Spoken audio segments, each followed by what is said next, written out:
Alrighty, so how about we talk really quickly about the Osmo Pocket. Fuck me, staring at the screen. All right, so today's video, I thought we would talk a little bit about the Osmo Pocket 3. I haven't really done any videos on it since doing that comparison with the FX3 in the real estate scenario. Now, I've been using this camera for the past, I want to say 3 months or so. So much so, I've been using it on reels for clients, and not real estate reels, but more or less talking head videos. So much so that for Christmas, I actually gifted one of these to my client so she can film her reels when I got too busy and couldn't film them for her. And mind you, she is just a beginner. And I have to say, after I show you some of the reels that she was able to make, I gotta say, I'm pretty impressed with the overall quality, so much so that you can give this camera to just about anybody, and I'm almost certain they're going to be able to make some incredible things with it. All right, let's get started. What's good, everyone? Ken here. You're watching OriginaldoBo, and let's talk about the Osmo Pocket 3. So this was the camera that I saw the most of on the CES show floor. Now, as I was walking around the floor, most years I would see a lot of iPhones or just people filming with their cell phones, but I had to account for probably 15 to 20 of these across the show floor. It was pretty incredible. Everything from your average Joe to your YouTuber to news journalists were using an Osmo Pocket 3. And it's because they must have had the same idea that I had, to travel super light, to be unhindered, to film whenever they saw something that caught their eye, and to be able to do all of this, but also get a great image. And that's exactly what this thing did on the show floor. So for all the images I'm showing you right now, it was filmed in the standard profile, nothing fancy happening whatsoever, just super easy, straight out of the pocket, right onto the SD card, right off the SD card, into the editor, nothing touched, nothing done. Audio sounds good for the most part in the talking clips, the few talking clips that I did. Again, I was on the hunt for some drones, but I didn't really see anything worth filming at CES. The only really notable thing drone-wise that they had was drone soccer. But again, for me, it's just not all that interesting. I was hoping to find something like a cinema drone, something for the consumers, but there was nothing to be seen whatsoever. So I just really didn't find myself filming. I found myself walking around and just sort of taking in the sights of CES overall, which was the very first time I've ever actually decided to partake in some of the booths and massage chairs, which was pretty cool.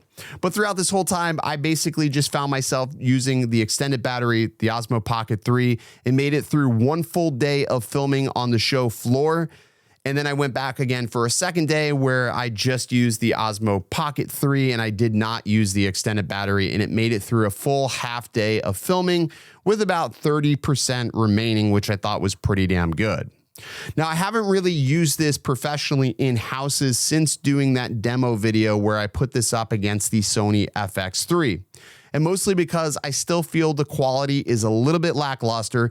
I'm not looking to use this for shortcuts or make my workflow easier when it comes to doing real estate work. If it was easy, everybody would be doing this, and if everybody was doing it, there would be no point in me doing what I do and charging what I charge. So I try to make my reels as high of quality as I possibly can, and because of that, that's one of the big reasons why I don't use the Osmo Pocket 3 for real estate. Yes, it is capable. No, I do not think the lens is wide enough, and if you decide to use that wide angle lens, you will have a fair amount of distortion in your video, which is something that I just couldn't get around. Even though I tried multiple tools to try to correct that distortion, I still found with the wide angle attachment, the distortion was still present, so much so that I just found it overly distracting and I never used it. But that's the reason why I'm not using this for real estate work. But for other real estate work, like talking headshot videos or anything outside, where I don't need an overly wide shot, I found that this does amazing. And like I said, I actually gave this to one of my clients and let them film their own reels for a series that they are putting on called On the Scene. And I have to say, they did amazing with it. Just giving them this camera and giving her minimal instructions on how to film a reel, she's done absolutely phenomenal, and it's actually helped free me up a little bit of time to where we only have to worry about the edit side of things and not the actual capture. even the audio coming out of the reels sound fantastic. And again, she's not somebody that knew how to film or knew how to use the Osmo Pocket 3 prior to me showing her. And I will tell you, out of all of my clients, she is, and I mean this in the nicest possible way, the least technical savvy person, but she was able to figure this out super easily. And you know, at this point, she's now showing me some things that I didn't know the Osmo Pocket 3 could do, which I think is pretty awesome. So as far as a beginner-friendly camera goes, I think that this is the best beginner-friendly camera that you can find. If you're looking to take this on show floors or to do events with it, this is the best event camera you will be able to buy if you're not needing to take a lot of photos. My main purpose of taking this with me for CES was to be able to declutter my bag and to ultimately just be able to feel a little bit more free around the show floor, which mission accomplished. I think that this definitely let me do that. So overall, it will be in my show floor bag. It will be in my gear bag, but it's not going to be a primary thing that I use even for these vlogs or YouTube videos, just simply because I still want to try to give the best possible quality that I can. And I still just feel that this just still isn't it. This is great if you want to be fast, but if you want to be fast, you're never going to be great.